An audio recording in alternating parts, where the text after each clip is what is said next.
Good morning. And today we are talking about the civil rights movement. I'm hoping that I can offer you some insight into history that maybe you are less familiar with. So let's dig into this presentation. I'm going to look at several things. So, first of all, history requires a spiritual perspective. As Christians, we know that studying history provides us with insight into God's plans. Mankind is in desperate need of a savior. And if there's anything that we know from studying history, it's definitely um, mankind is fallen. We see all sorts of negative things happen in history. And I've heard it said that true science reveals what God does, while history reveals what man does. And this is very true in a number of ways. So many Christians have an abominable view of the past. This is a quote from Dr. Del Tackett, who wrote the Truth Project. He basically this means that most people don't understand the importance of history. And when you don't understand why it's important, you create a weak area in your life. Um, it's wonderful to focus on biblical principles, and we should. The Bible tells us to think on what is true and good and lovely. Um, but we are living in a time that you have to be wise as serpents and innocent as doves. And if you don't recognize what you're seeing, you're going to put yourself in a very unfortunate position. So let's dive into some of this a little bit more. Um, when we get into a spiritual perspective of history, how would you say that God sees the civil rights movement specifically? How does he view all of the events with slavery, with African American rights, with all minority rights? How does he understand that? And I think he's very clear in his word. And we want to supplement all of our Bible studies with these cultural books that try to push a political agenda. But there's only one book that tells us God's perspective, and that's his book, the Bible. So if we really want to understand what God thinks about these issues, you don't find it in Gentle and Lowly or um, some of these other books, the uh, questions that Christians should be able to answer. Well, the answers are in the Bible. And that's all you need to know. And anything else, especially in today's age, they're teaching you how they want you to see it, not how God wants you to see it. So just be shrewd as serpents and innocent as doves. Okay, that gets us into critical theory. Critical theory is a Marxist doctrine. Um, and it comes from the Frankfurt School of Interpretation that was invented sometime around the 1930s.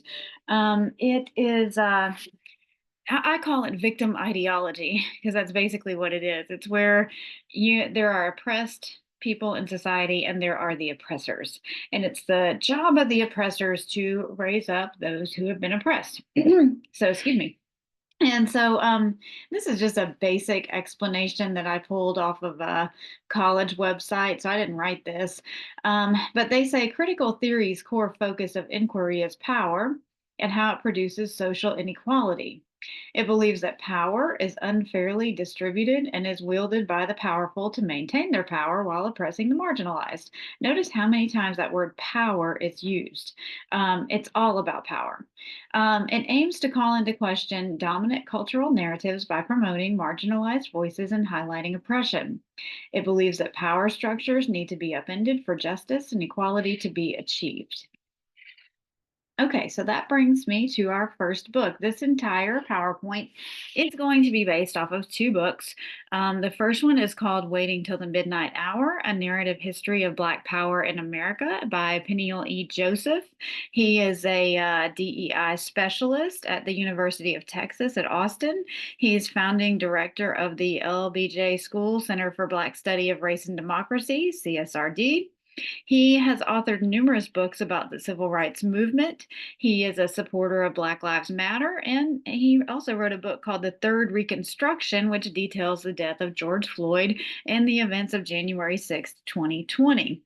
So it's very clear which side of the aisle this particular author falls on. Why would I'm going to spend at least, I didn't count them, at least 20 slides talking about this book. Why? Because if you don't understand this, you won't recognize it coming into Christianity. Um, and then I'm going to turn the tables and we're going to do a second book when I finish this one. It's about the history of the NAACP, which is very different. So, one of the research questions with this particular topic, can you identify the difference between Black Power and between the civil rights movement? They're two totally different things.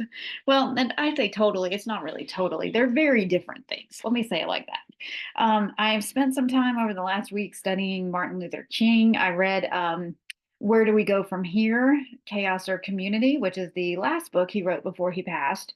And I think it's fair to say that Martin Luther King was a socialist. He was not a communist. Some people think if he had lived another decade, he might have been. He might have gradually accepted Black Power. Martin Luther King did not accept the Black Power movement. He was very much against it, although he did see value in some of its narrative. Um, and he really wanted the government to step in and provide aid to African Americans because he felt like there was economic inequality. So some of the things that actually kept Black Americans down later were the things that Martin Luther King supported and pushed for, which is interesting. But he was very adamant that Black power and violence was not the way to accomplish the goal. So let's look at the history of Black power and talk about what it is. So this is Peniel E. Joseph, the author of the book. He's very modern looking, very happy guy. Um, so here are his research questions. Okay, for this book, he wants to know what is the difference between Black power and the civil rights movement? Which people and forces were agents for the Black Power movement? Can you answer these questions? Why was Islam such a driving factor for civil rights? Was Islam detrimental to the cause? And how did court cases and personal decisions impact the Black Power movement? How many of these questions can you answer? I hope that by the end of this presentation, you can answer all of them.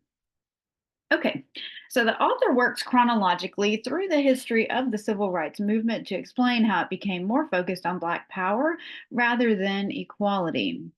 A number of primary sources are utilized to support the research, including library archives, the FBI files, oral histories, personal interviews conducted by the author, and newspaper articles. So it's a very scholarly approach to the topic. And even though I would say that Peniel E. Joseph is you can look at his biography and see which side of the aisle he falls on. I do think his book is relatively unbiased in that he just works through the history and tells, the history of the Black Power movement. So that's what we're going to look at. Now, in the preface, this is quoted, and I forgot my end quote down at the bottom, but this is a quote straight out of the preface. He says, Black Power at the local, national, and international level would launch a radically new political movement that, while racially specific, was nevertheless interpreted by a variety of multiracial groups as a template for restructuring society. Ultimately, Black Power accelerated America's reckoning with its own uncomfortable, often ugly, racial past, and in the process spurred a debate over racial progress, citizenship, and democracy that would scandalize it as much as it would change the nation. So it's very clear from what he says here. America does have an ugly past when it comes to race, and that's not there. There's no agenda in saying that because it's fact. America, we supported slavery longer than most other countries, and we oppressed African Americans greatly, mostly in the South, which is where we live. We have a rich history in that. And so the question is, what do you do about that? It is undoubtedly a stain on the country. but how do we repair it? And look at what's happening today. Our mistakes are being used greatly against us. So, he goes on to say that the Truman Doctrine. So, if you're familiar with the Truman Doctrine, when we get into the Cold War, you've got the Truman Doctrine and the Marshall Plan, and the idea is that after World War II ended, the Soviets wanted to spread communism across the globe, and FDR died unexpectedly. Truman became our next president. He wanted to fight communism so that it didn't creep into America, and so he felt like the best way to do that was it's called containment. And so, if you can contain communism into certain countries and not allow it to spread to others, that's the right way to stop it from coming here. And that's why we got into the Korean War and Vietnam War. All of that was to stop the spread of communism. So Peniel E. Joseph has an interesting take on the Truman Doctrine. If you've never read the Truman Doctrine, I encourage you to read it and know what it is. Because then if you don't know what this stuff is, you're not. It's almost like reading the Bible. How are you going to know if someone's really teaching the Bible if you've never read the Bible? Well, how are you going to know if someone's teaching true history if you don't know your history? And that's exactly how they're getting through today. We've got tons of Americans who could care less about what history says, and they're just taking, whatever is going on, they're taking it at face value, thinking this is the truth. And a lot of it is, it's got to spin. So the Truman Doctrine, according to Joseph, offered a picture of international multiracial democracy.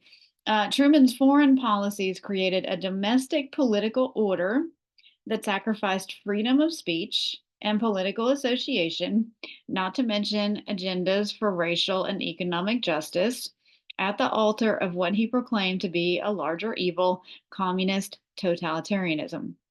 So, I encourage you to really pause, think about that statement, understand what the Truman Doctrine is, and ask yourself, is that really what the Truman Doctrine accomplished? Is that really what Truman wanted when he created it? Um, and just kind of really explore that issue. So I don't have time to go into that. We're going to move on. So, chapter 1, he calls it Forerunners. So, this chapter offers a biographical sketch of the life of Malcolm X, who was a Sunni Muslim mosque leader in Harlem, New York.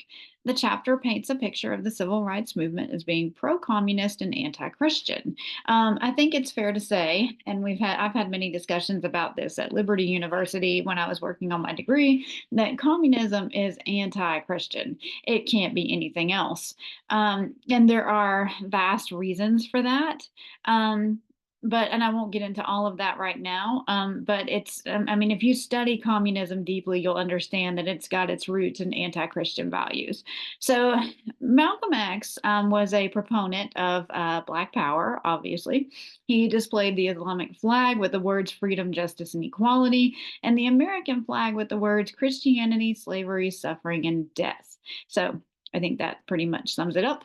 Paul Robeson's Here I Stand helped to dramatize Africa's importance in world affairs. That book was written in 1958. And the Cuban Revolution, Cuba is a communist country today. So the Cuban Revolution reverberated from Havana to Harlem, Joseph says. So it's important to understand the connections between Black Power, communism, Islam, and the Cuban Revolution also. And here's the book if you want to read it. Paul Robeson, Here I Stand. Malcolm X and the Nation of Islam, the political activism of Robert Williams, and the Cuban Revolution helped to create a new generation of Black nationalists who studied organizing the politics of armed self-defense and global upheavals with equal fervor. Malcolm ignored the light skin of Castro and the pale skinned Arabs, whom he called his brothers of color. And here you have Malcolm X on the right, and this is Fidel Castro of Cuba on the left, hanging out, having a great time. So, chapter 3 details the involvement of William Worthy, another Black Power leader. Joseph calls him an outstanding Black foreign correspondent of his generation. Malcolm and Worthy were featured speakers at a Tuesday evening symposium entitled The Crises of Racism in 1962. These men reflected the Black freedom movement's overlapping circles, with Goal representing radical strategy and local struggles. Goal is Group on Advanced Leadership. Okay, so then you have also the Liberator magazine, which showcased the Black movement's growing nationalism and race consciousness. The focus was between Black America and the Third World. James Baldwin held important friendships. He was a religious skeptic, but he considered himself to be a modern day prophet like Jeremiah. You have Pastor Albert Cleage, who organized Black Power in Detroit. And Malcolm X fell under scrutiny for comments he made to a reporter about the death of Kennedy, which resulted in his suspension from the Nation of Islam, NOI, for 3 months. Chapter 5 talks more about Malcolm X. His home was firebombed on Valentine's Day in 1965. That's what this picture is right here. This is his home after it was burned. Eventually, Malcolm X was gunned down by several men who were affiliated with the NOI. That happened on February 21st in 1965. Here is his gravesite. And so Malcolm's death moved Leroy Jones into action. He went to Harlem and established a headquarters for a political revolution. He attempted to revive Black culture through the Black Arts Theater, and the chapter is named after a paper that Jones wrote, Black as a Country. So then you get into chapter 7. So what we're going to start saying now is Black Power. Enter scene Stokely Carmichael. Now, Stokely was a very important figure. He worked with Martin Luther King on some of the marches, and he and Martin Luther King sort of butted heads a little bit. Stokely had, he would get up on the platform and have the crowd screaming, Black Power, Black Power. And Martin Luther King spoke to him after that rally and said, hey, that's not what we're doing. Our slogan is freedom now. And eventually they came to an agreement that they would just nix both of those slogans because it was getting confusing. Because those two slogans have very different messages. Black Power assumes that African Americans are going to assume all the power, right? That they are going to be the leaders in society, which is what we're seeing right now. Whereas Martin Luther King said, no, we don't really want that. We just want equal rights. We want the government to step in and right the wrongs of the past by, giving the African Americans money through welfare, through the welfare state, basically. And, we want to be considered as equals in society. So Stokely Carmichael was a very important figure. He articulated the philosophy of Black Power. The chapter details Christian religious organizations that supported the movement, such as the National Council of Churches. You have others. Oh my gosh, Southern Christian Leadership Conference was a big one. So it also details the NAACP and the Student Nonviolent Coordinating Committee, SNCC. Now, after dramatic events in Atlanta that resulted in Carmichael's arrest, the efforts for racial justice began to falter. However, cries for Black power grew stronger, and eventually candidates adopted the symbol of the Black Panther on their ballot. You've probably heard of the Black Panthers. If you've seen Forrest Gump, he visits Jenny. Jenny's a member of the Black Panthers at that time, and he says that he's sorry he ruined the quote Black Panther Party. Wasn't really a party, it was a political party, Black Panther Party. So anyway, Berkeley, the University of California at Berkeley was a major player in all of this. They hosted a Black Power conference, and that really pushed the movement off the ground. So we kind of see it growing out of the California area. Chapter 8, by 1967, the face of the movement had changed from civil rights to Black Power. The first annual Malcolm X Grassroots Memorial Conference was held in San Francisco. Black Panther Party quoted from Mao Zedong, Little Red Book. And if you know about Mao, he is the founder of the Communist Party in China. He is the reason that China became communist. So you can go back and kind of look at that.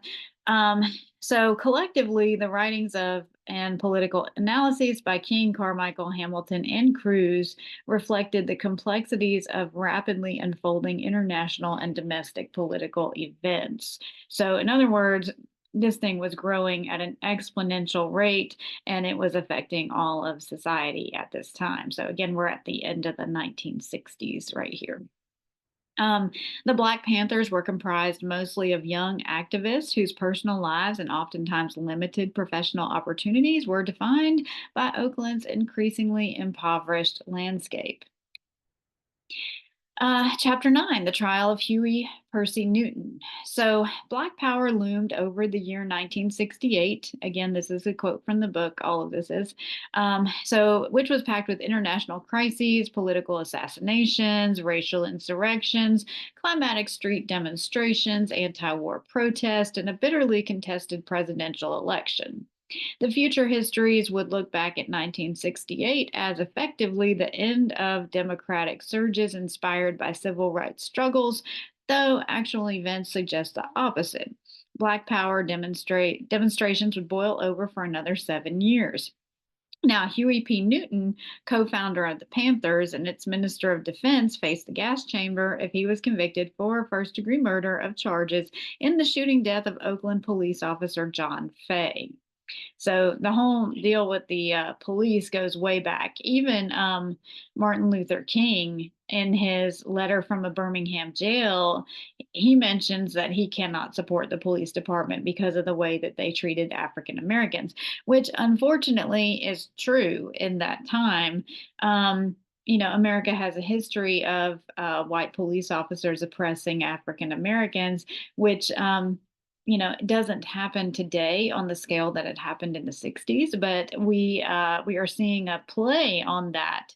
And again, which is why it's important to understand your history, because what we're seeing is a play on what really happened back then, and probably still happens today on a small scale, especially before 2020. I would say it was a smaller scale, and they're trying to present it as it happens on a large scale as it did back then, to push the agenda today.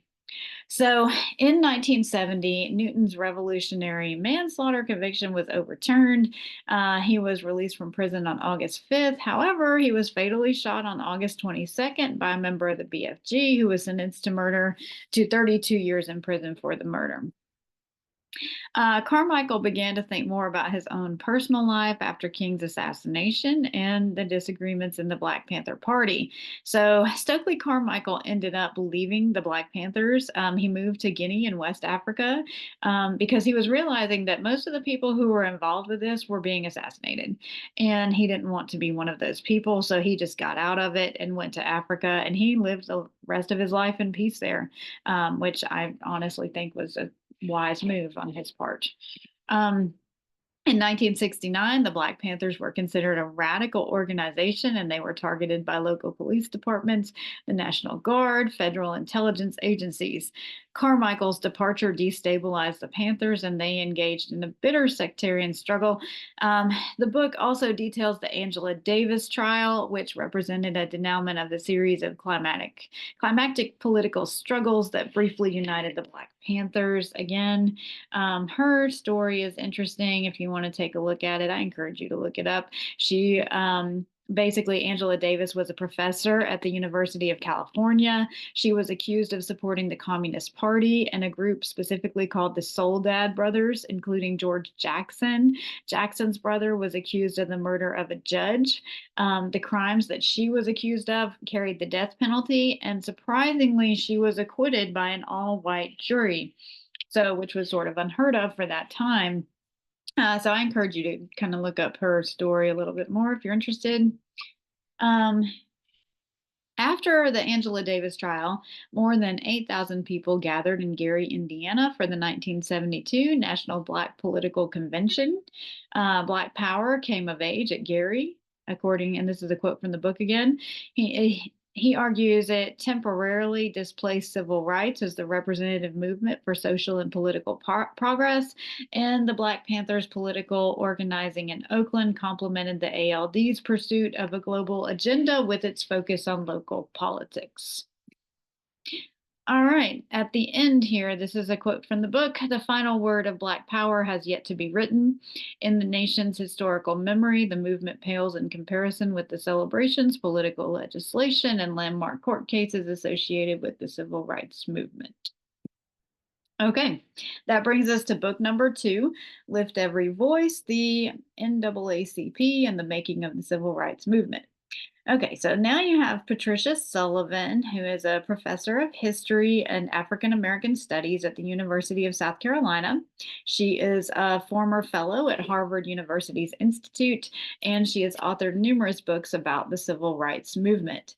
Um, Her research questions, she's trying to discover what challenges, struggles, and successes did the NAACP experience from its early founding until the 1960s. Who were the key players and how did they shape the organization? And what major events played a role in its history? Now, I will add, I was able to pick up both of these books at my local library. They're at R.T. Jones, and there are others also. White Flight is available at the library. That's a history of Atlanta. All three of those books, I highly encourage you to read them if you're interested in studying more of African American history and how it has impacted our country historically. Okay, so this is Patricia Sullivan. And okay, so Sullivan narrates the tale of the NAACP chronologically. She details the involvement of prominent players in the organization like W.E.B. Du Bois, Catherine Magnolia Johnson, Charles Houston. She details major court cases like Brown v. Board, and the Dyer anti-lynching bill is also discussed at length. Sullivan addresses the involvement of the Communist Party in the efforts for civil rights, and she explains the differences in their approaches from that of the NAACP. She draws on memoirs from Du Bois, Mary White Ovington, and James Weldon Johnson.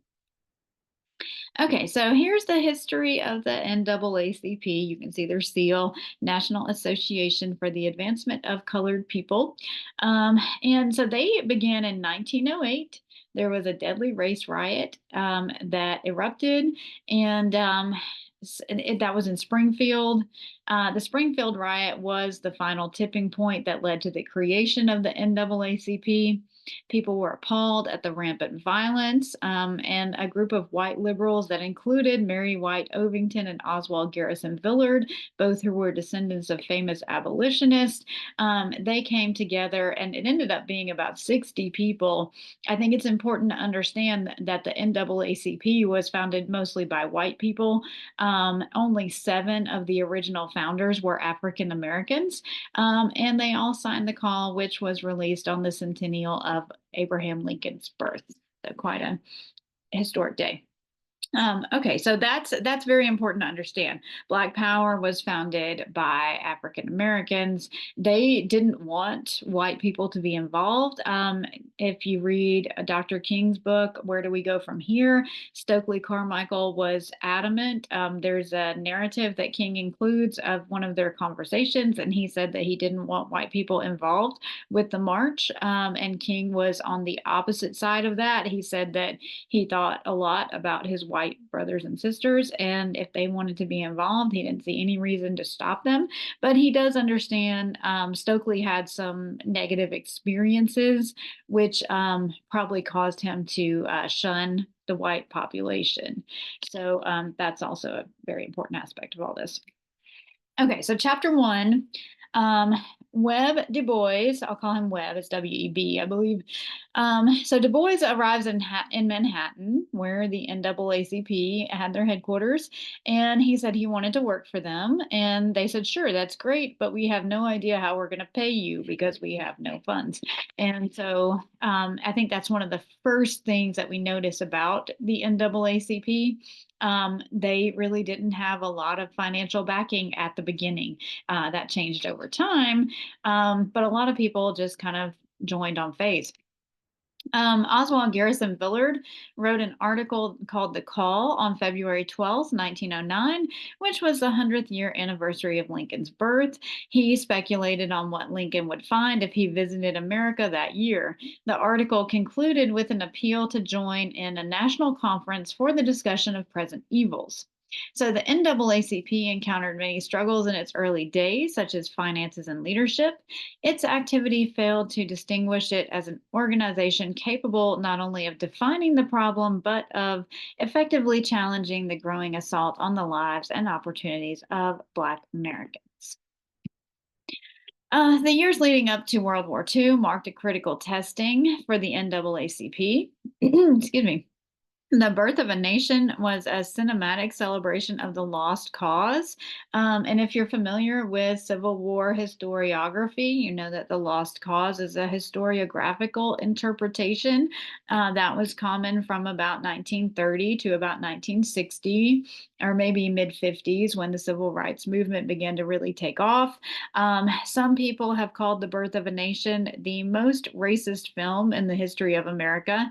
If you want to watch it, you can look it up on YouTube and watch it for free. I want to say it's about 3 hours.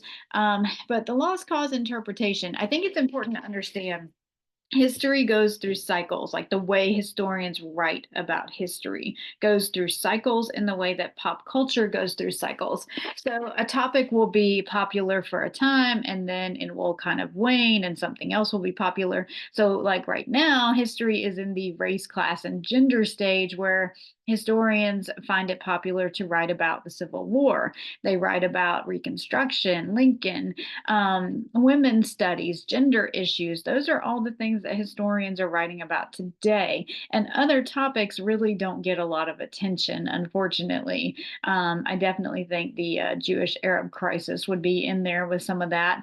Um, so at the time between 1930 and 1960, the lost cause interpretation was popular. It promoted a pro Southern stance, which was basically saying that the South should have won the war. They were cheated. Um, it's pro Southern, so which can get a little racist. So this is what Patricia Sullivan says. She says the years leading up to World War II marked a critical testing. So imagine if historians are writing from a pro Southern stance and you have all these history books and videos about how great the South was, and you're trying to start an organization for civil rights, you have a lot of opposition. Right. And so she talks about the birth of a nation, lost cause, the KKK. So the Birth of a Nation won national acclaim upon its release in 1915. You have Katherine Magnolia Johnson, who became one of the first Black members of the NAACP. She felt that the Blacks were lethargic in their leadership. They were unspirited. They accepted levels of poverty and segregation. And Sullivan says that Johnson demonstrated a tenacity and devotion to the work that yielded a significant measure of success in the field, and she won the praise of Du Bois and the board members Francis Cardoza, who described her as a jewel. So I think it's important to understand the reason that Black Power gained traction is because the NAACP took a very meek approach to things, and sometimes they lost court cases because they weren't aggressive enough, whereas Black Power was very aggressive and they got more things done because of that aggression. So that's one of the reasons that Black Power took over eventually by the end of the 1960s, and the civil rights movement sort of waned in comparison. So the NAACP in the World War I era, so this is 1914 to 1918, we're going very far back. James Weldon Johnson joined the staff. He was the second Black and first Black Southerner to serve in an administrative position. Johnson brought vitality and fresh vision, and he had two main goals. He wanted to expand and deepen the NAACP's base of Black membership, and he wanted to take the organization into the South, because remember, they started in New York in the North. Lynching was a major issue during this time. The NAACP worked to document and expose it. So you had the Dyer Anti-Lynching Bill, which was produced in 1918. So the advertisement that you see on the screen is from 1922. Kind of keep in mind, lynching is basically when the public takes the fate of convicts into their own hands, and they would assassinate them on their own. So an example of this would be oh, what is his name? Leo Frank in Atlanta owned a pencil factory. He's the one who, the Mary Fagan incident, she was assaulted, sexually assaulted, and murdered. Her body was found in the basement of the factory. And so Leo Frank was Jewish, and a lot of people were very upset. They thought that he did it. The authorities took him to a jail down in South Georgia, And he was broken out of jail by a raging mob who brought him up to Marietta, and they hung him on a tree, actually right by the Big Chicken. Big Chicken obviously wasn't there back then, but that's the area where it happened. And so that's lynching. They lynched him. And so lynching at the time was not illegal. The Dyer anti-lynching bill made it illegal to take the law into your own hands. Okay, so lynchings at that time, according to the book, were occurring at a rate of more than one per week after the war. That's insane. In 1920, Black demands for legislation to make the crime a federal offense provided the Republican Party with an opportunity to recommit itself to this increasingly important segment of the electorate. So the bill was spurred on by Leonidas Dyer of St. Louis, making it the quote Dyer anti-lynching bill. Okay, so at the end of World War I, you have a major goal of the NAACP was to increase its Black membership base. I've already said that. Several entities worked against the efforts of the NAACP. The most aggressive campaign was waged in Texas. However, I did find this article where Bethel Baptist Church was trying to support and assist the NAACP. So they had help out there as well as opposition. Black suffrage in the South was a constant struggle. The passage of the 19th Amendment further energized the Black voter registration. And by 1920, the NAACP had established outlines of a national movement for racial justice and civil rights, a multi-front struggle that would be waged in the courts, legislative arenas, and the realm of public opinion. So keep in mind that women did not earn the right to vote until 1920. That's right, ladies. We did not. So the slaves were freed. African American men could vote as early as 1967 or 8, I think. So I'll have to go back and look up the date of that. But it was pretty soon after the Civil War ended. It wasn't until 1920 that women got the right to vote. So women's suffrage. It was really the end of the Civil War and the ability for African American men to vote that spurred on the women's rights movement. And then we fought vigorously to get the right to vote. If African American men could vote, why couldn't we? That was sort of the thing. So, and then of course, African American women also wanted that right. So the DNC has a history of opposition to African Americans. I think this is really important. When I say DNC, I'm talking about the Democratic National Convention. So the Democratic Party, as we know it today, keep this in mind, they were the ones, it was the Democrats in the South who wanted to keep their slaves. Abraham Lincoln was a founder, an early founder of the Republican Party, and the Republican Party was founded on an anti-slavery platform. The Democrats in the South are the ones who wanted to keep their slaves.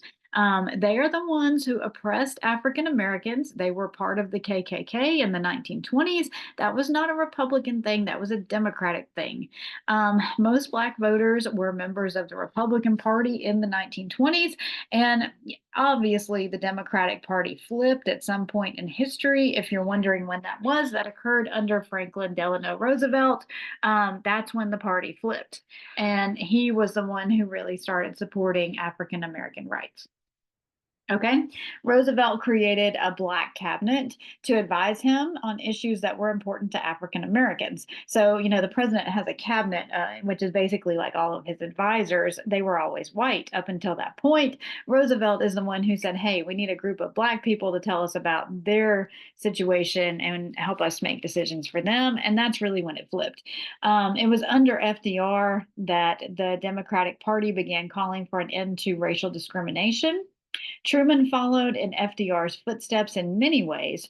And it was really then the civil rights movement took off somewhat in the 1950s. Eisenhower passed a civil rights bill, but it wasn't as effective as the one of 1964, which has been called the benchmark of civil rights legislation.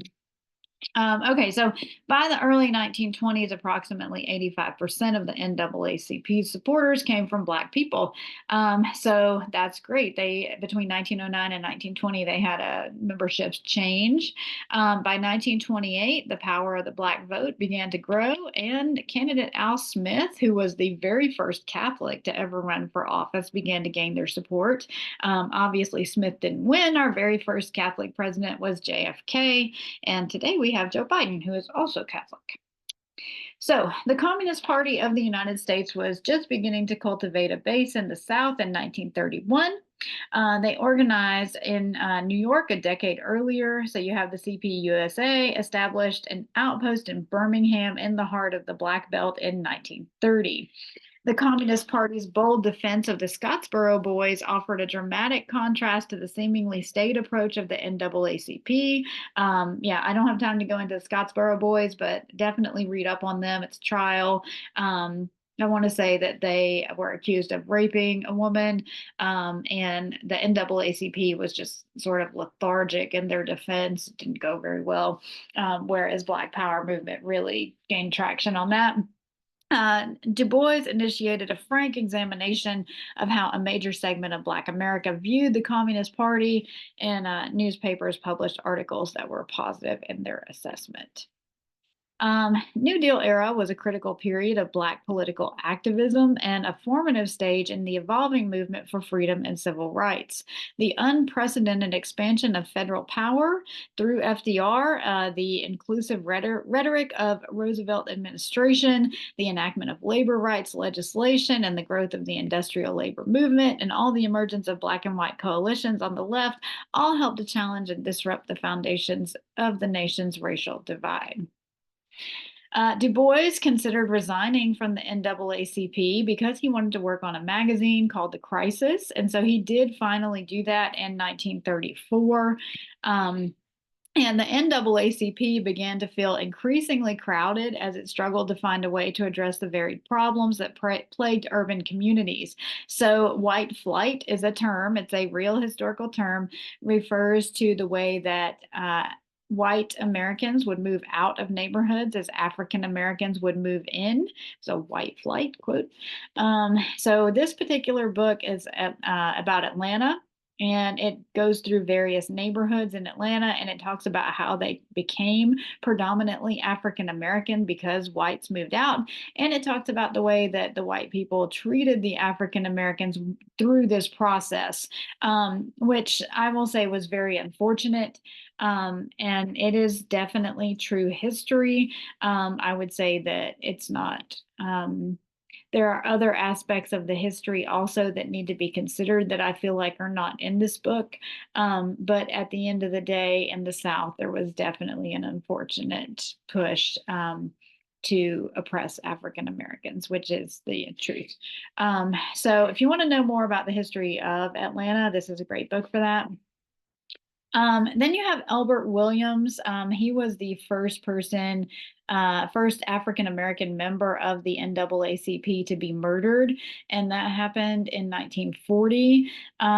It capped a reign of terror in the seat of Haywood County, Tennessee. And today there's a historical marker that commemorates him there. Then you have Thurgood Marshall, who you've probably heard of before. I hope you've heard of him. He was the first African American to serve as an associate justice on the Supreme Court. When he resigned or left the court, it was Clarence Thomas was appointed by Bush as the next African American to serve, and he's still serving today, believe it or not. You had at this time the case of Plessy v. Ferguson, which created a separate but equal clause. And African Americans seemed okay with this for a while. The idea was that, it was based on trains. And so if the white people had a train that was nice and had various seating classes based on what you wanted to pay for, the question was, why couldn't African Americans also have a train that was just for them, that also had seating classes, that was basically the exact same train as what the white people had? And if the African Americans had the money to pay for first class on their train, they could do that, which was, quote, separate but equal. And so, I think a lot of African Americans were happy with this for a while. But it also created sort of this mentality of separation in society, whereas many African Americans wanted total unity and desegregation. because even though it was separate but equal, what about the schools? Everything wasn't just about the trains. What about schools? Are the teachers the same quality in an African American school as in a white school? What about grocery stores? What about gas stations? What about bathrooms? Okay, so that's that whole separate but equal situation that was created by Plessy v. Ferguson led to the need for desegregation later, which occurs at the case of Brown v. Board of Education. Okay, so the intersection of race and politics domestically and globally held the greatest challenges and opportunities for the NAACP and the movement that it had come to represent. Again, a quote from the book.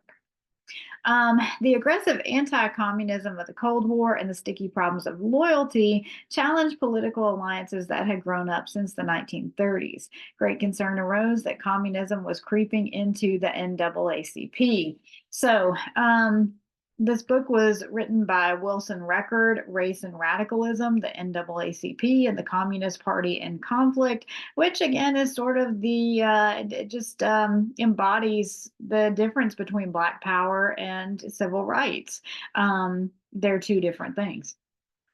So Charles Houston, a lawyer and dean of the Howard Law School, Howard University Law School, excuse me, died on April 22nd, 1950. And 4 months prior to his death, he stated, "The struggle for civil rights in America is won," which is interesting. He had seen a lot of cases come through and he saw a lot of things develop. And even though the 1964 Civil Rights Act was a benchmark of civil rights legislation, many people thought that America was moving in the right direction. In 1950 was a decade of great victory. You have Eisenhower in office. He actually did some things to push the civil rights movement, but not as much as in the 1960s. So she ends her book with this: "The story of the NAACP sets America's racial past in sharp relief. In its history, prior to the 1960s, no set of tools or single strategy was capable of resolving America's original sin. The NAACP played a formative role in the struggle for civil rights that cannot be measured by one achievement. It rests in the lives of men and women who, in the face of seemingly insurmountable odds, fought racial discrimination in its many guises and worked toward realizing an inclusive democracy." Okay, if you're interested, there's the Moynihan report. I believe I'm saying that correctly. It's a report about African American families, and it talks about poverty levels and how African Americans just simply don't make the same kind of cash that white people did, which it sort of lends itself to Martin Luther King's argument that we need welfare to help them.